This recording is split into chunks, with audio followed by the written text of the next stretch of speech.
सुना होठ गुलाबी मेरी पतली कमर, जहाँ मुझे दर्द उधर मजे गदा, केकरा में दम बजे अखिया मिलाई बुझला।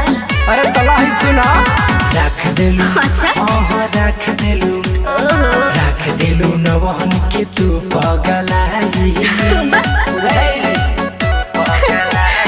रख देलू नवहन के तू पगलाई। हाय अपन दुनो हेडलाइट देखाई, चल जालू दिलवा पे बिजली गिराई। हाय अपन दुनो हेडलाइट देखाई।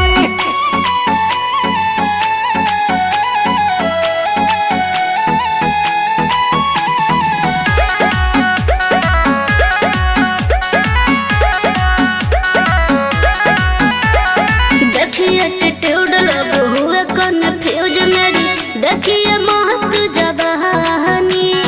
लइका सयान सब कहता समान हो, केकरा तू दिलवा के रहनी।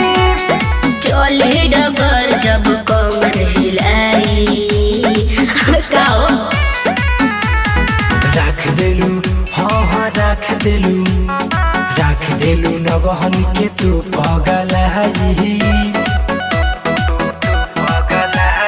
रख देलू नवहन के तू पगलाई। हाय अपन दुनो हेडलाइट देखाई, चल जालू दिलवा पे बिजली गिराई। हाय अपन दुनो हेडलाइट देखाई।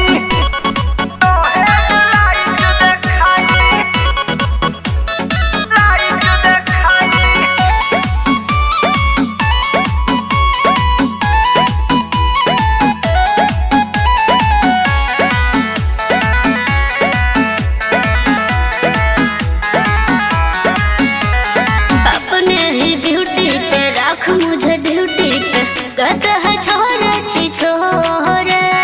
राहुल राजीवा करे राज गाजीपुरी, भैया दीवाना खाली तोरे।